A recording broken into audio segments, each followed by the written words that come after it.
अस्सलामुअलैकुम। कैसे हैं स्टूडेंट्स? ठीक ठाक हैं? उम्मीद करता हूँ बेटा सब खैरियत से होंगे। जी बच्चों, आज के टॉपिक के अंदर हम डिस्कस करने वाले हैं एम्पेरिकल फार्मूला। एम्पेरिकल फार्मूले के साथ हम कुछ एग्जांपल्स डिस्कस करेंगे 15.11, 15.12। उसके साथ हम नेक्स्ट एक और इसके अंदर एक टॉपिक पढ़ेंगे मॉलिक्यूलर फार्मूला। उसके साथ हम एग्जाम्पल जो है वो डिस्कस करेंगे, एग्जाम्पल नंबर 13, एग्जाम्पल नंबर 14। तो बेटा चलिए स्टार्ट करते हैं, देखते हैं एम्पेरिकल फार्मूला क्या होता है। अगर हम बात करें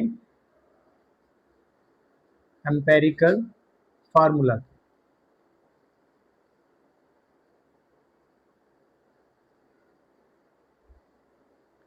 तो हम सिंपल कहते हैं empirical formula it is the simplest whole number ratio,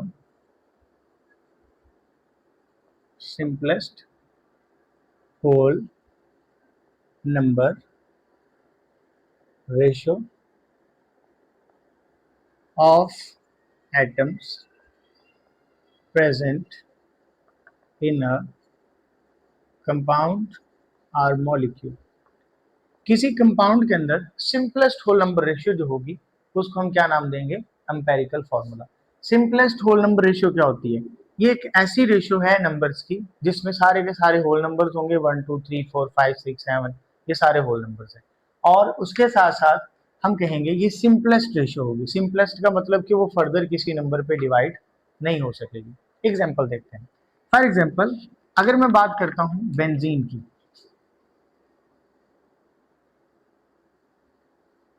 अगर मैं बात करता हूं हाइड्रोजन पर ऑक्साइड की,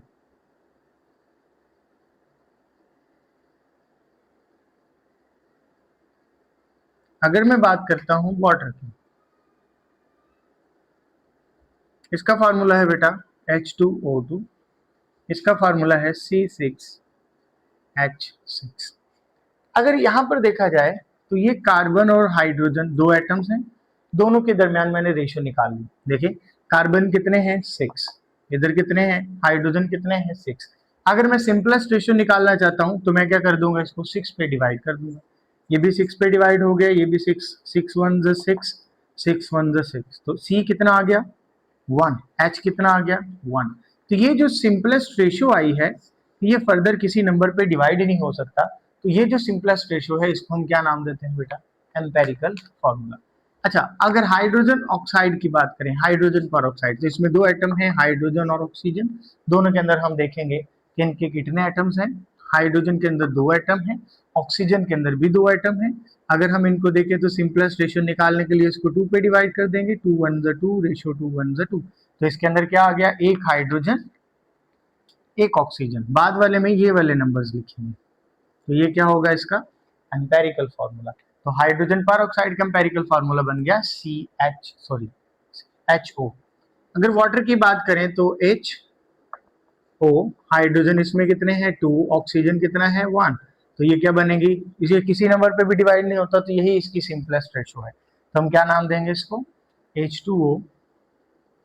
ये क्या है इसका एम्पेरिकल फॉर्मूला।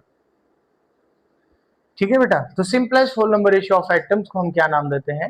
एम्पेरिकल फार्मूला का नाम देते हैं। क्लियर? ऐसा करने के लिए हम एक ऐसे नंबर से डिवाइड करेंगे कि हमारे पास सबसे सिंपलेस्ट रेशियो बने, वो फर्दर किसी नंबर पे डिवाइड ना हो सके। तो ये इसकी डेफिनेशन, ये कुछ कंपाउंड्स हैं, इनके एम्पेरिकल फार्मूलाज, ये आपने अच्छी तरह से रीड आउट कर लेंगे।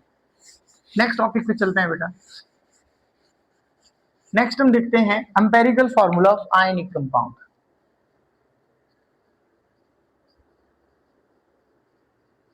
बेटा देखो, आयनिक कंपाउंड वो कंपाउंड है जो पॉजिटिव और नेगेटिव आयन से मिलकर बनते हैं। पॉजिटिव एंड नेगेटिव आयंस, इनके अंदर होते हैं पॉजिटिव एंड नेगेटिव आयंस। अगर इनके अंदर पॉजिटिव नेगेटिव आयंस हैं तो यही इनका सिंपलेस्ट फॉर्मूला होता है। मतलब हम कहेंगे इनका जो सिंपलेस्ट फॉर्मूला है वही है जो हमने फॉर्मूला लिखा हुआ होगा, इसमें सिंपलेस्ट रेशियो निकालने की जरूरत नहीं पड़ेगी। हम कहते हैं इनके अंदर पहले से ही क्या होती है, simplest whole number ratio given होती है।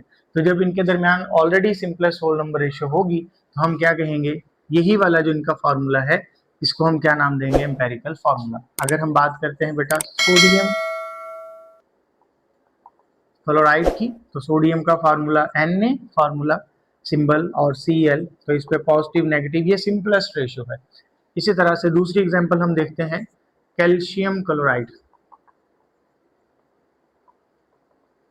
कैल्शियम क्लोराइड में CCl2, तो यही इनकी सिंपलेस्ट रेशियो है। तो जो आयनिक कंपाउंड होते हैं उनके जो फार्मूलाज होते हैं इनको हम फार्मूला यूनिट्स भी कहते हैं।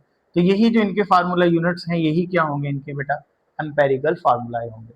तो ये आपने एक चीज नोट कर लेनी है कि जितने भी आयनिक कंपाउंड हैं उनके जो फार्मूलाज होते हैं वो ऑलरेडी से सिंपलेस्ट होल नंबर रेशियो होती है, और यही क्या होते हैं इनके एम्पेरिकल फार्मूलाज।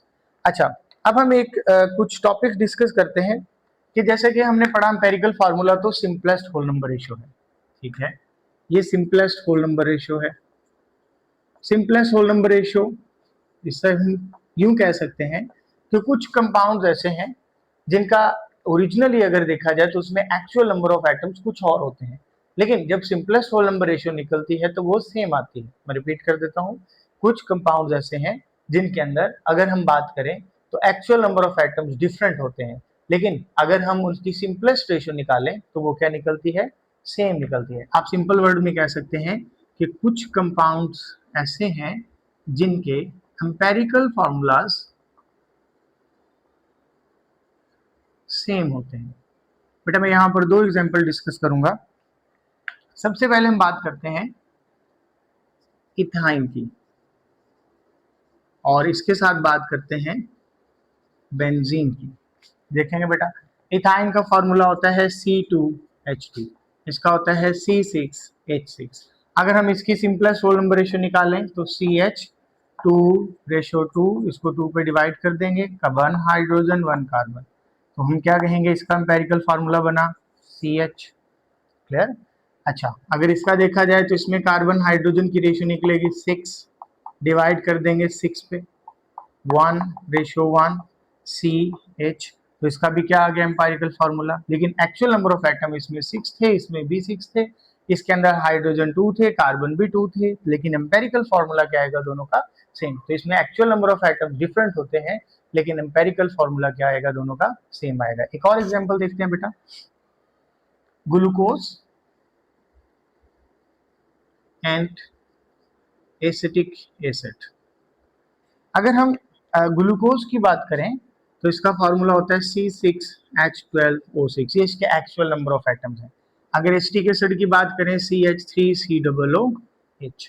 अगर हम इसमें बेटा 3 एटम है, कार्बन हाइड्रोजन ऑक्सीजन, एक 3 एलिमेंट हैं, इसमें भी कार्बन हाइड्रोजन ऑक्सीजन, तो इनकी रेशियो निकालते हैं। देखेंगे कार्बन 6 है, हाइड्रोजन 12 है, ऑक्सीजन 6 है, तीनों को 6 पे डिवाइड कर देंगे, 6 1 6, 6 2 12 एंड 6 1 6, तो इसकी रेशियो निकली CH2O। ये क्या आ गया इसका एम्पेरिकल फार्मूला। अगर यहाँ पर देखा जाए तो कार्बन कितने हैं, 1 2, हम कहेंगे 2 कार्बन, हाइड्रोजन कितने हैं, 3 और 1 1, 4 हो गए, ऑक्सीजन कितने हैं, 2, इसको भी हम क्या करेंगे, सिंपलेस्ट रेशियो लेने के लिए 2 पे डिवाइड करेंगे, रेशियो 2 1 2, 2 2 4, 2 1 2, तो क्या बनेगा CH2O। तो इन दोनों कंपाउंड्स के अंदर देखा जाए तो एक ग्लूकोज और एसिटिक एसिड दोनों का क्या निकला बेटा, एम्पेरिकल फार्मूला सेम निकला, लेकिन एक्चुअल नंबर ऑफ एटम्स इनमें डिफरेंट है। तो अगर पेपर में अगर क्वेश्चन पूछा जाता है, give an example of two compound that have different actual number of atoms but they have same empirical formulas, तो ये दो एग्जांपल्स हैं बेटा, एक इथाइन और एक बेंजीन की, और एक ग्लूकोज और एसिटिक एसिड की। क्लियर है, तो उनको आपने पेयर की फॉर्म में अच्छी तरह से याद कर लेना है। अब बेटा हम बात करते हैं कैलकुलेशन कि अगर हमने किसी कंपाउंड का एम्पेरिकल फार्मूला कैलकुलेट करना है तो उसमें कौन कौन से स्टेप्स को हमें फॉलो करना पड़ेगा। तो steps to calculate empirical formula.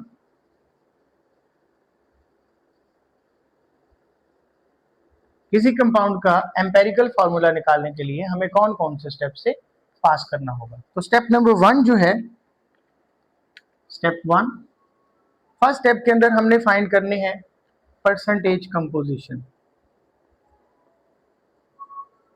Percentage composition. बेटा परसेंटेज कंपोजिशन है, अगर दी नहीं है तो उसको हम कैलकुलेट कर लेंगे। लास्ट फार्मूला में हमने पढ़ा था लास्ट लेक्चर में कि किस तरह से हम परसेंटेज कंपोजिशन जो है उसको कैलकुलेट करते हैं। सबसे पहले हम फाइंड करते हैं उसका मास, उसको मोलर मास से डिवाइड कर देते हैं, तो ये हम कैलकुलेट कर लेंगे। जी बेटा स्टेप नंबर 2, अब ऑलरेडी अगर आपको परसेंटेज कंपोजिशन दी हुई है तो उसको आपने ग्राम्स में रिप्रेजेंट कर देना है। किसमें रिप्रेजेंट कर देंगे बेटा? ग्राम्स के अंदर। नेक्स्ट देखें, अगर स्टेप नंबर 2 की बात की जाए तो स्टेप नंबर 2 में हम फाइंड करते हैं नंबर ऑफ मोल्स।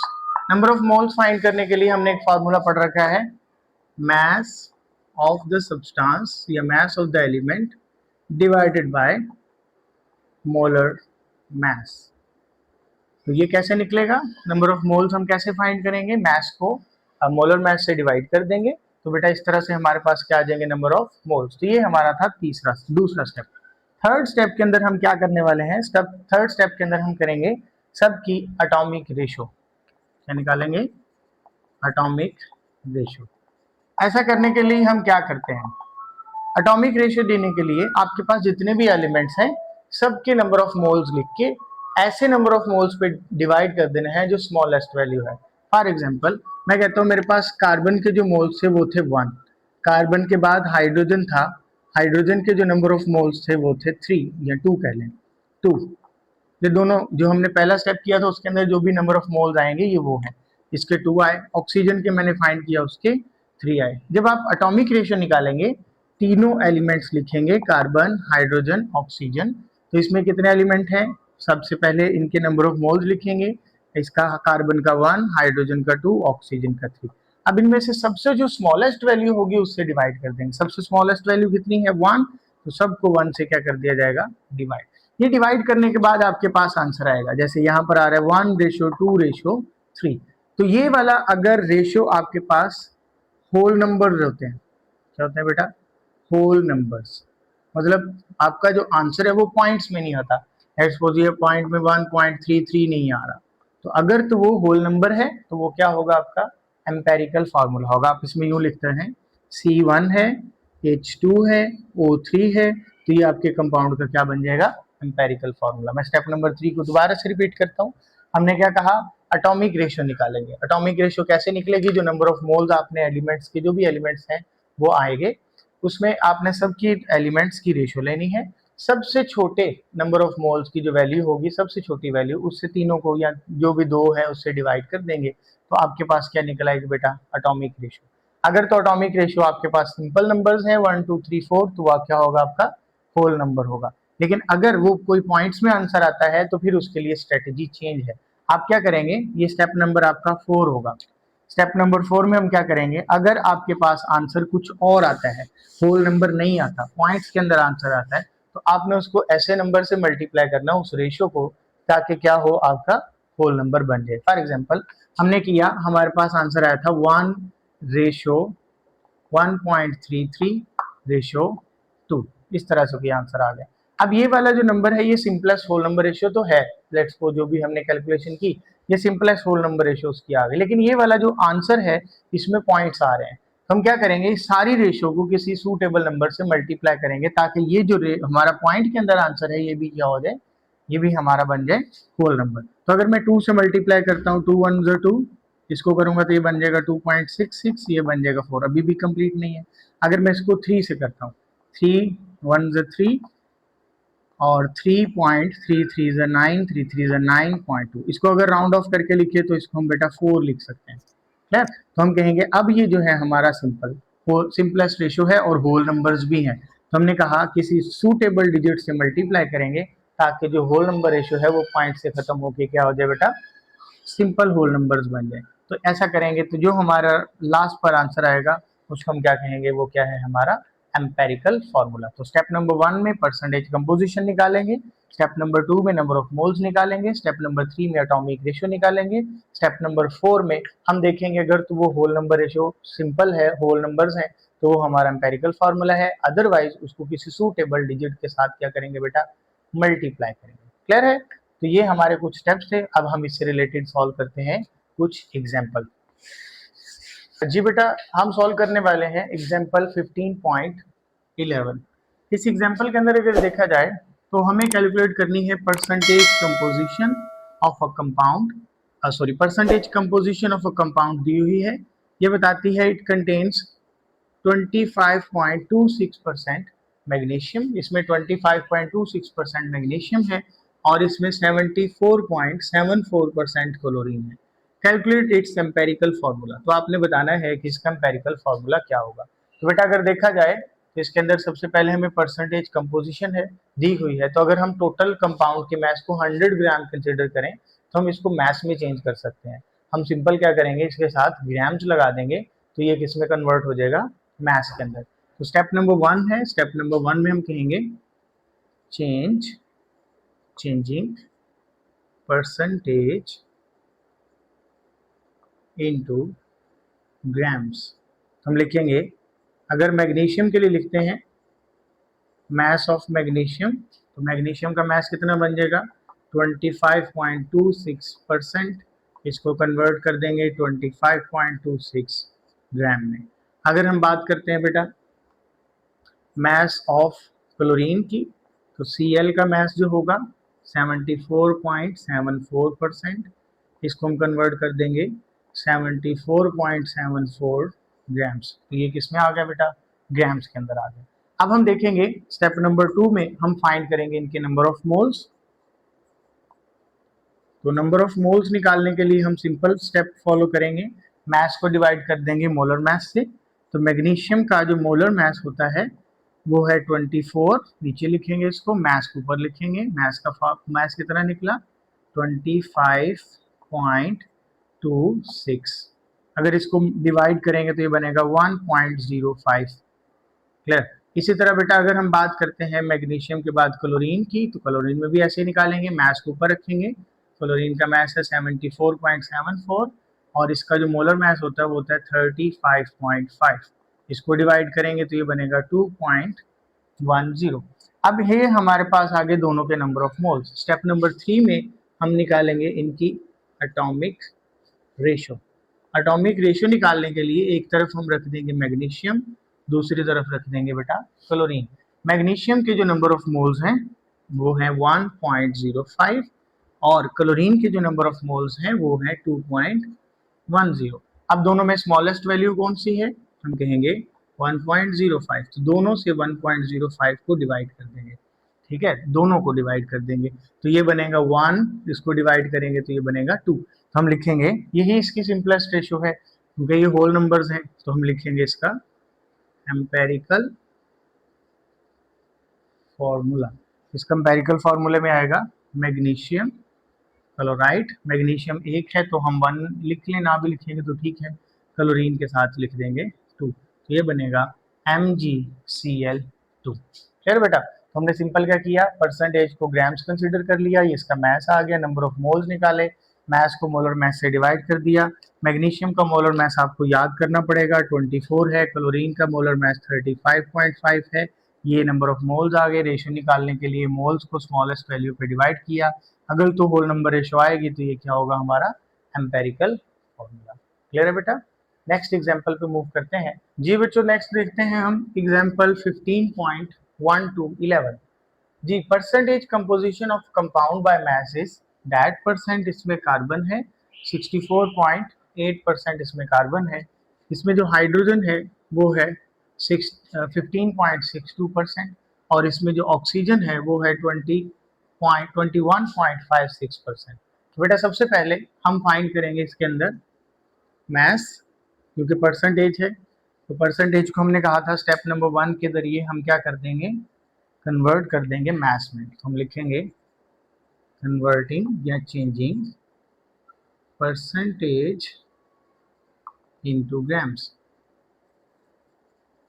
लिखेंगे ये आ जाएगा mass of carbon, mass of hydrogen और मास ऑफ ऑक्सीजन। कार्बन का बन जाएगा 64.8% है तो ये बन जाएगा 64.8 ग्राम्स। अगर हाइड्रोजन की बात करें तो 15.62% है तो बन जाएगा 15.62 ग्राम्स। अगर ऑक्सीजन का है तो 21.56%, 21.56 ग्राम्स। अब ये आ गए इनके मैसेज। नंबर 2 स्टेप में हमने कहा था हम फाइंड करेंगे इनके नंबर ऑफ मोल्स। तो नंबर ऑफ मोल्स निकालने के लिए हम डिवाइड करेंगे मास को एटॉमिक मास से या मोलर मास से।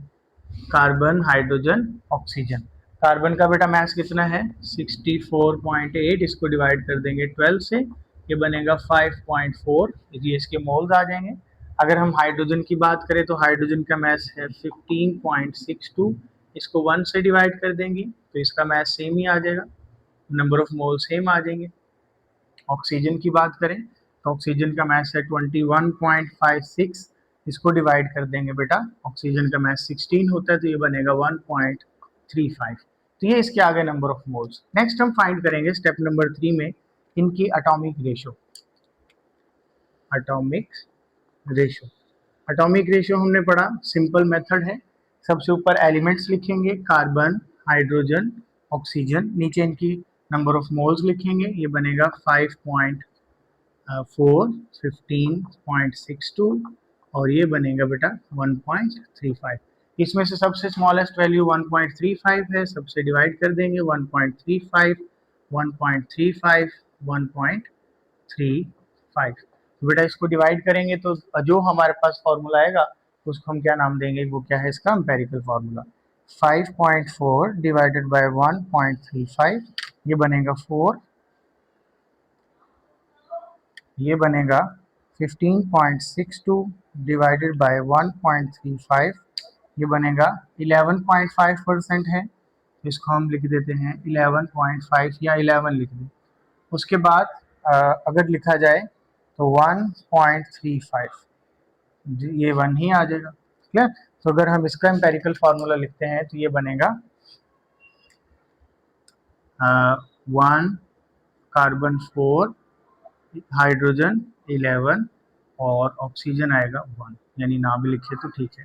तो ये बेटा क्या बनेगा इसका empirical formula, clear.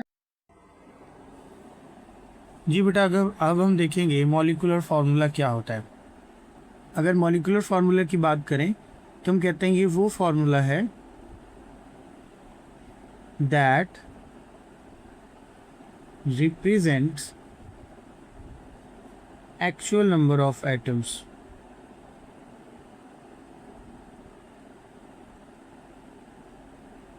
In a molecule. जो किसी भी मॉलिक्यूल के अंदर एक्चुअल नंबर ऑफ एटम्स को बताएगा उसको हम क्या नाम देंगे बेटा, मॉलिक्यूलर फार्मूला। फॉर एग्जांपल अगर हम ग्लूकोज की बात करें तो ग्लूकोज का जो मॉलिक्यूलर फार्मूला है वो है C6H12O6। अगर हम बेंजीन की बात करें तो बेंजीन का मॉलिक्यूलर फार्मूला है C6H6। इसी तरह अगर हम हाइड्रोजन पर ऑक्साइड की बात करें तो इसका जो एम्पेरिकल फार्मूला है, मॉलिक्यूलर फार्मूला है वो है H2O2। तो ये सारे के सारे जो फार्मूलाज हैं इनको हम क्या नाम देंगे, empirical molecular formula, molecular formula, क्योंकि ये किसको रिप्रेजेंट करते हैं, एक्चुअल नंबर ऑफ एटम्स को। जितनी एक एटम में असल तादाद होती है, असल तादाद, हकीकी तादाद होती है, उनको ये रिप्रेजेंट करेगा। तो इसको हम क्या नाम देंगे बेटा, इसको हम नाम देते हैं मॉलिक्यूलर फार्मूला। जी बेटा, हम यहाँ पर एक रिलेशनशिप पढ़ेंगे,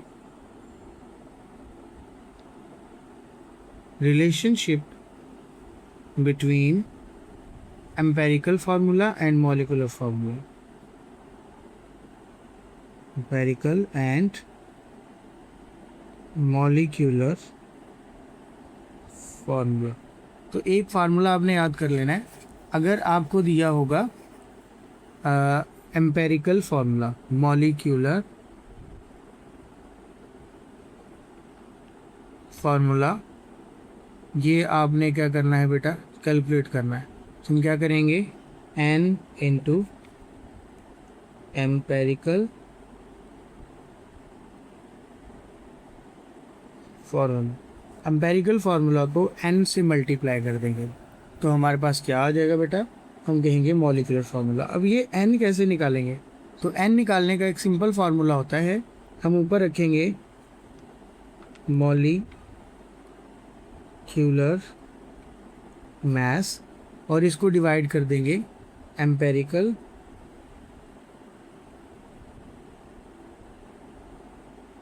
फार्मूला मास के साथ। ये फार्मूला आपने याद कर लेना है।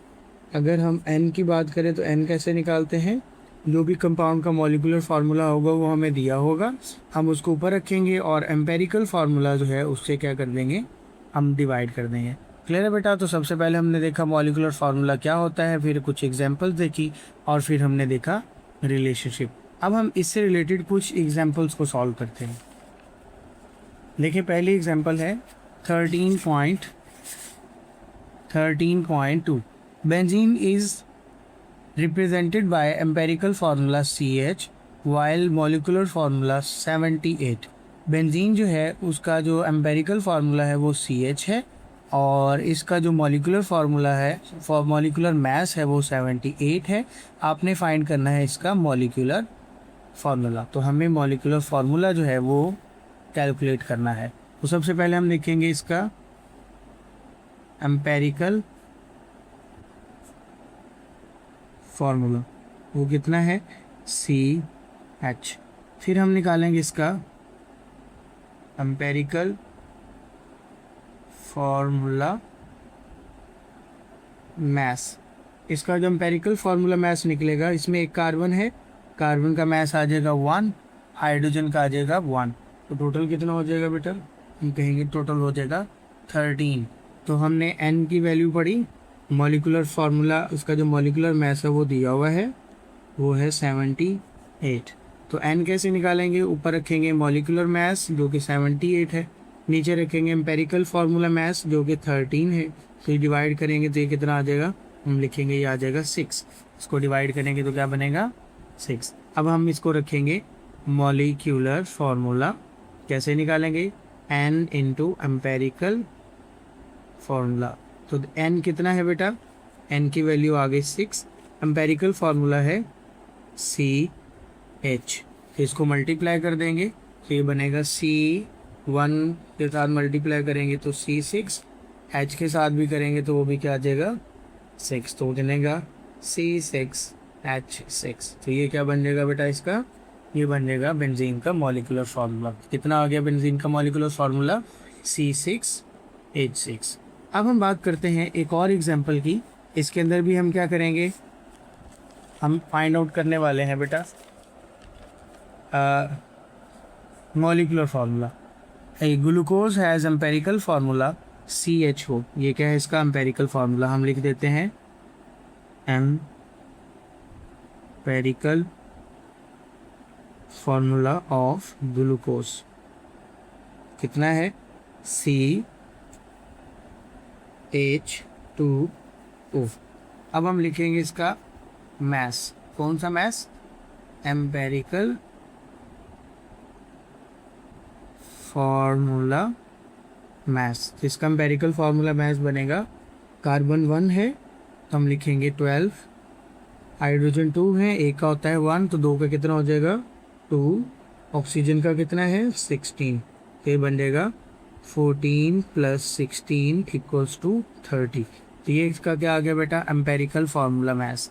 हमने इसका फाइंड करना है n की वैल्यू। n के लिए हम क्या करेंगे, इसका जो मॉलिक्यूलर मास है जो कि 180 है इसको ऊपर रखेंगे और इसको 30 से डिवाइड कर देंगे। कितना बनेगा, डिवाइड करेंगे तो ये बन जाएगा बेटा 6। अब हमने n को मल्टीप्लाई कर देना है एम्पेरिकल फार्मूला से। तो ये क्या आ जाएगा बेटा आपके पास, ये आ जाएगा मॉलिक्यूलर फार्मूला। तो देखेंगे मॉलिक्यूलर फार्मूला कितना है और एम्पेरिकल फार्मूला कितना है CH2O। इसको किसके साथ मल्टीप्लाई कर देंगे, 6 के साथ। तो C को 6 के साथ करेंगे तो बनेगा C6, 6 2 12 और O के साथ भी करेंगे तो 6। तो ये बेटा हमारा आज का टॉपिक था।